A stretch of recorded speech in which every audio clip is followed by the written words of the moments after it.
Hey, welcome again to this week's edition of the Mayors and Supervisors Update. I'm Chris Carosa, publisher of the Mendon-Honeoye Falls-Lima Sentinel, and we always enjoy you coming and listening to our fabulous mayors and supervisors. Let's start out this week with Eileen to tell us what's going on in the village of Scottsville. Well, things are going well in Scottsville, Chris. We had our organizational meeting and treasurer's meeting on Monday, September 21st. So we were starting off our new year 6 months later. But anyway, our trustees, Kathy Carl and Nikki Whitmarsh, were sworn in, and we did all our organizational pieces for the year. And now we will move on to our regular board meetings and probably getting ready to start our budget planning in the new year. Our next board meeting will be held on Tuesday, October 13th at 6:30 p.m. Please note the new time. Because of the fire district being formed, we no longer will be having a fire commissioners meeting, which was usually held at 6:30. So now we will start the Board of Trustees meeting at 6:30 p.m. And I just want people to be aware of it. It used to start at around 7 or directly after the fire commissioners meeting. The fire district has been formed, so I would advise people to look for notices of the fire commissioners meetings now, which will be sent out from the fire district. The fire commissioners meetings are open to the public, and the village and town are working with the fire district for a smooth transition. The main thing that they are working on right now is their budget for the year 2021. You have to remember that their budget will be the calendar year, where their old budget, when they were a department, was our fiscal year of June 1st of the year to May 31st of the following year. So they need to be aware of that. So their meetings are public, so be on the lookout for notices for that. This week, I've been out of the office because I've been doing a virtual conference. And it was the fall meeting and training for NICOM. It's always very informative and well worth attending. I just wanted to mention a couple of the discussions that I went to, because I think they were very pertinent to the times we're in right now with COVID. One of the things I attended was, let me get my things out here. We have to develop an operational plan for emergencies by April 1st, 2021. So I attended a workshop on that, had an idea of what kind of things we needed in this plan, and it was especially geared toward health emergencies such as COVID-19. So the village will be working on this plan in the coming months so that we're ready by April 1st to have this plan in place. We also had a workshop on working from home and managing employees from a distance. Now, we probably, maybe several of the villages and towns in the area had their employees working from home. And it was interesting to see, how do you monitor that? How do you keep track of the time that they are working? How are you getting messages back and forth? So that was also an excellent workshop. And one of the other things is especially in New York State, where there are so many states that we have to quarantine if they come into New York. So anybody who goes on vacation, say in North Carolina to the beach, has to quarantine for 2 weeks when they come back to New York because of COVID. Also, anybody visiting from another state coming into New York has to quarantine in place for 2 weeks, which means not going out, not staying in one place. So one of the workshops was leave time policies in this age of travel restrictions and mandatory quarantine orders. So if we have an employee that goes out, how are we going to have them quarantined? Are they going to have to use sick time? Are we going to give a certain amount of time? One of the things New York State has said is that if we send someone out, an essential worker out, and they have to travel out, they are considered essential workers, and then that do not have to quarantine. We would keep monitor them, that kind of thing. So all of these things have given us a lot to think about as we prepare our villages in this time of COVID. And should any other emergency happen along these lines in the future, we will have something in place so we know how to handle it on a village level. So that's what I've been doing this week. It's been very informative. I've been gotten a lot of information. I think my head is swimming, but very good information. And I encourage anybody who has time for these webinars that they record to attend them. They give a lot of good information. Thanks, Chris. That's it for you? I think so. All Did I right. talk long enough? No, you definitely did. Thanks, Eileen. Very interesting. I had a quick question just in terms of the essential workers idea from New York State. Does that apply to all essential workers or just to municipal essential workers? I'd have to look back in my notes and check that out, because it was one of the things I noticed, because they said there are federal guidelines and state guidelines. And the state says, if you voluntarily go to a state on the watch list, you do not qualify for this. But you do get 2 weeks you qualify for 14 days of paid sick leave if you were sent there by the village. I see. So that kind of thing. So if we sent, DPW workers to help in another state, whatever, when they come back, they are essential workers in our area. So they would qualify for 14 days paid sick leave. Right. All right. Otherwise, I think it's more in the paying rather than coming back. They would still have to quarantine, but they would be paid. I see. Yeah, that wouldn't apply to. That makes sense. Yeah, non-employee, non-state Not coming employees. back. Yeah. Okay, thanks, Eileen. You're John welcome. Carell, we've got goings on in the village of Lima, no doubt, that you'd just love to tell us about. Absolutely, Chris. Pretty exciting news this past week. We were also able to seat our 2 newly elected trustees, John Skiptunis and Josh Petritis, joined the board Tuesday evening, and we were all sworn in. And that will complete our board. Now we also went through our organizational meeting and got all those pieces taken care of. So we're excited to get to work and really start making some improvements here to the village. I'm sure most people are noticing, if you're in the village of Lima, the water tower has some new additions to the top. Those are actually going to be the outriggers for the tarping system that they're going to use when they start sandblasting and repainting the water tower. So it looks a little UFO-ish right now, and it definitely has a different look to it.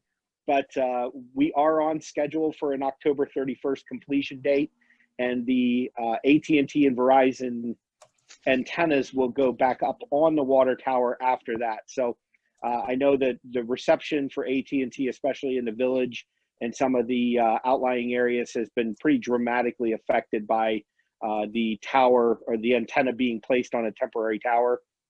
But rest assured, that'll be over very shortly.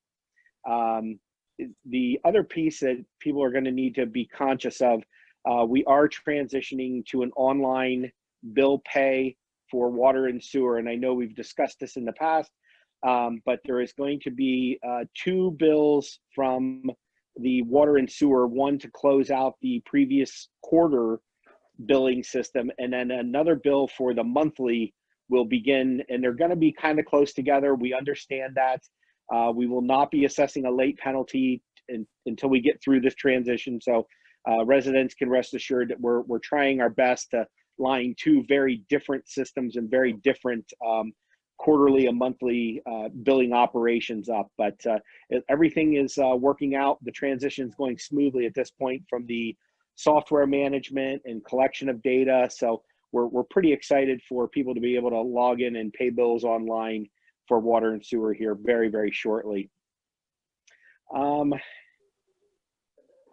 I think that's about it for the village at this point, though, Chris. Okay, great. I had a question, since you mentioned the water tower, we're kind of looking like a UFO. If you or anybody else has an opportunity to capture a picture of it when it looks most like a UFO, so sometimes it might have something to do with the way the sun is shining on it, or even at night if you have a good kind of camera.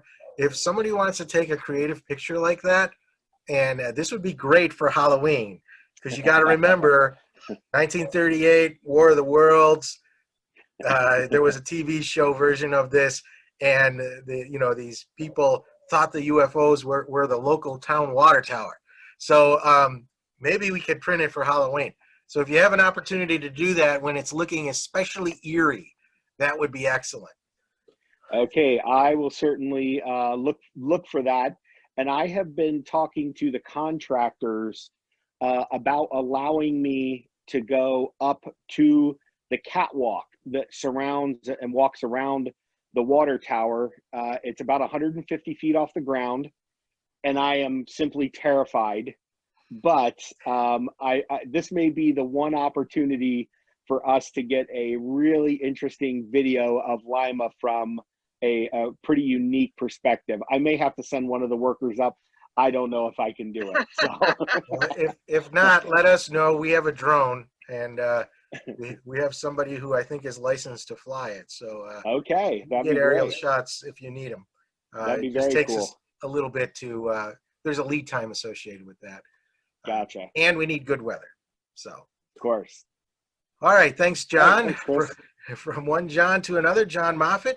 Town of Mendon. How are things going in the town of Mendon? Hi, Chris. A couple of things today. First of all, we are still working on our comprehensive plan. We have a Zoom meeting on the 29th of this month, and I imagine we'll have a public hearing in the next month or so that'll kind of wrap up that portion of the comprehensive plan. Also, the fiscal stress scores came out from the state comptroller's office this week.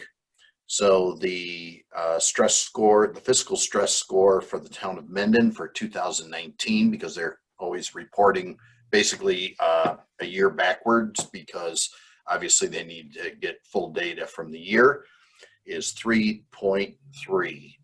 Anything under 45 is considered no designation. There's also an environmental score, which the environmental score is out of the ability of the anything that we do at the town level. That factors in things like home values and median household income and unemployment and things like that. That score for the town of Mendon in 2019 was 13.3, and anything under 30 for that score has no designation. So anyone can go to the comptroller's website and with freedom of information that's available there, download any information regarding all municipalities, county, town, village, etc.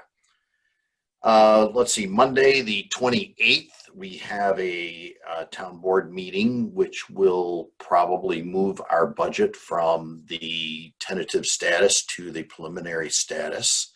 I imagine we'll schedule a public hearing for our following meeting, which is October 19th. Those meetings are at the community center in Honeoye Falls. We've been using that venue because previously we always used upstairs boardroom at the town hall, but it's a bigger venue. We could put more people there and still maintain the social distancing. Also, we will be having a public hearing in the future. I don't know an exact date, but I imagine it'll be October 19th, will be for the fire protection contract with the Village of Honeoye Falls. So this is a little bit complicated, but basically, outside the town of Mendon, outside the Village of Honeoye Falls, is split into two fire protection areas. One is covered by the Mendon Fire District, and the other one is Mendon Fire Protection District number 1. There's no straight line other than I can tell you that it is north of the village and on the west side of town. And it encompasses, Clover Street and everything west of Clover Street, as well as some parts of it go all the way to West Bloomfield Road as a north-south reference point. So a couple of years ago, the county got into a new radio system. So the Village of Honeoye Falls is who we contract with, the town board contracts with for this fire protection district. So the villages had to spend $180,000 on new radios for the fire department. So with our contract with the Village of Honeoye Falls, it is based on assessed valuation. So the assessed valuation in the fire protection contract is quite a bit more than the assessed valuation in the Village of Honeoye Falls. So the appropriate amount will be added to our contract. So people in that area will see on their town and county tax bill that'll come out in January. That's a separate line for the fire protection, and they will see an increase, and it will be fairly substantial. I think it's going to be somewhere around $100, depending on your assessment. So it will be a one-time increase. I don't anticipate that this is anything that's going to continue in the future, but people, when you start looking at the bottom line of your county and town tax bill, you are going to see an increase. Our rate will most likely remain flat.